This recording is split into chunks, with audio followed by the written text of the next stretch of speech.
I'm doctor Sriteja Devalla, dermatologist, Medicover hospitals MVP. So ఈరోజు monsoon సీజన్లో, rainy సీజన్లో స్కిన్కి, హెయిర్కి సంబంధించిన ఇష్యూస్ ఏమేమి వస్తాయో తెలుసుకుందాం. సో మోస్ట్లీ మాన్సూన్ సీజన్లో హ్యూమిడిటీ, జిడ్డు, తేమ ఇవన్నీ ఎక్కువగా ఉంటాయి. దీనివల్ల బ్యాక్టీరియా అనేది, ఫంగస్ అనేది ఎక్కువ గ్రో అవుతూ ఉంటుంది. దీనికి చాలా చక్కనైన ఎన్విరాన్మెంట్ దీనికి. సో మోస్ట్లీ ఫాలిక్యులైటిస్, స్కిన్లో ఫాలిక్యులైటిస్ అంటే hair follicle infection. Red colour pustules లాగా బాడీ మీద, చెస్ట్ మీద, బ్యాక్ సైడ్, హెయిర్లో ఇవన్నీ వచ్చే ఛాన్సెస్ ఎక్కువగా ఉంటాయి. ఎస్పెషలీ టైట్ క్లోత్స్ వేసుకున్న, ఎక్కువ స్వెట్టింగ్ వచ్చిన వాళ్ళకి ఇది ఎక్కువగా ఉంటాయి. సో దీనికోసం అనేది మనం క్లోత్స్ అనేవి కాటన్ క్లోత్స్ యూజ్ చేయాలి. యూజువల్గా 2 times కంపల్సరీ బాత్ చేయాలి. హెయిర్లో కూడా వచ్చే ఛాన్సెస్ ఉంటాయి. సో హెయిర్లో ఎవరికైనా వస్తూ ఉంటే ఇలాగ హెయిర్ వాష్ అనేది ఫ్రీక్వెంట్గా చేసుకోవాలి. డైలీ అయినా చేసుకోవాలి, ఆల్టర్నేట్ డే అయినా చేయాలి. సో ఎక్కువగా ఉంటే మీ డాక్టర్కి అది చూపించుకోవాలి. సెకండ్ వచ్చి ఫంగస్ ఇన్ఫెక్షన్. ఫంగస్ కూడా ఈ ఎన్విరాన్మెంట్లో చాలా ఎక్కువ గ్రో అవుతూ ఉంటుంది. సో మోస్ట్లీ ఆర్మ్ పిట్స్లో కానీ, మన గజ్జల్లో కానీ, ఈ ప్లేసెస్లో హోల్స్లో ఎక్కువ స్టార్ట్ అవుతుంది. దీనే టీనియా అంటాము, లేదంటే రింగ్ వామ్ అంటాం.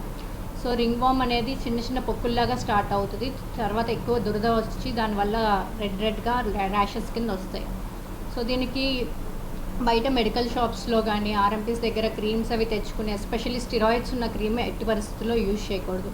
ఇది యూజ్ చేయడం వల్ల ఏమవుతుందంటే ఫస్ట్లో మనకి రెడ్నెస్ అది తగ్గినట్టు ఉంటుంది, కానీ ఫంగస్ గ్రోత్ అనేది పెరుగుతూనే ఉంటుంది. సో ఇది మొదట్లోనే మీ డాక్టర్ దగ్గరికి వెళ్ళి చూపించుకుని, డెర్మటాలజిస్ట్ దగ్గర ప్రాపర్ ట్రీట్మెంట్ తీసుకుంటే తొందరగా తగ్గుతుంది. ఇది లేదంటే ఒకరి నుంచి ఒకరికి స్ప్రెడ్ అవ్వడం కానీ, మీకే ఒక ప్లేస్ నుంచి ఇంకో ప్లేస్కి స్ప్రెడ్ అయ్యే ఛాన్సెస్ కూడా ఎక్కువ ఉంటాయి. ఈ స్వెట్ వల్ల ఫంగల్ ఇన్ఫెక్షన్ ఈవెన్ కాళ్ళకు కూడా రావచ్చు. సో టైట్ షూస్ వేసుకోవడం వల్ల, తడి షూస్ వల్ల కానీ, తడి సాక్స్ ఇవి వాడడం వల్ల కాళ్ళకు కూడా వస్తాయి. వేళ్ళ మధ్యలో కూడా వైట్గా ఇన్ఫెక్షన్ లాగా వచ్చే ఛాన్సెస్ ఎక్కువ ఉంటాయి. సో వేళ్ళ మధ్యలో కూడా తడి అది లేకుండా శుభ్రంగా ఉంచుకోవాలి. మూడోది వచ్చి యాక్నీ. స్కిన్లో ఆయిల్ సెక్రీషన్స్ ఎక్కువ ఉండడం వల్ల, ఇంకా బయట డర్ట్, పొల్యూటెన్స్ ఇవన్నీ పోర్స్ని క్లాగ్ చేసి మనకు పెద్ద పెద్ద పింపుల్స్ వచ్చే ఛాన్సెస్ అనేవి ఎక్కువగా ఉంటాయి. సో ఇలా వచ్చినప్పుడు పింపుల్స్ ఎట్టి పరిస్థితుల్లో మనం గిల్లడం లాంటివి చేయకూడదు. సో ఫ్రీక్వెంట్గా ఫేస్ వాష్ అనేది అట్లీస్ట్ 2 times a day చేసుకోవాలి. లైట్ వెయిట్ మాయిశ్చరైజర్స్ అనేవి యూజ్ చేయాలి. సన్ స్క్రీన్స్ అవి కూడా జెల్ బేస్డ్ యూజ్ చేసుకోవాలి. ఎక్కువగా యాక్నీ ఉంటే కనుక మీ డెర్మటాలజిస్ట్ దగ్గర ప్రాపర్ ట్రీట్మెంట్ తీసుకుంటే మీకు పిగ్మెంటేషన్ కానీ, డార్క్ స్పాట్స్, గుంటలు రాకుండా ఉంటాయి. అండ్ ఇంకొకటి వచ్చి హెయిర్ ఫాల్ అనేది కూడా ఎక్కువగా ఉంటుంది.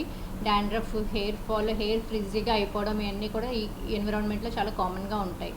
సో దీనికి కూడా మీరు ఎక్కువ స్ట్రైట్నింగ్ ట్రీట్మెంట్స్, హీట్ ట్రీట్మెంట్స్ లాంటివి ఎక్కువ చేసుకోకుండా ఉండాలి.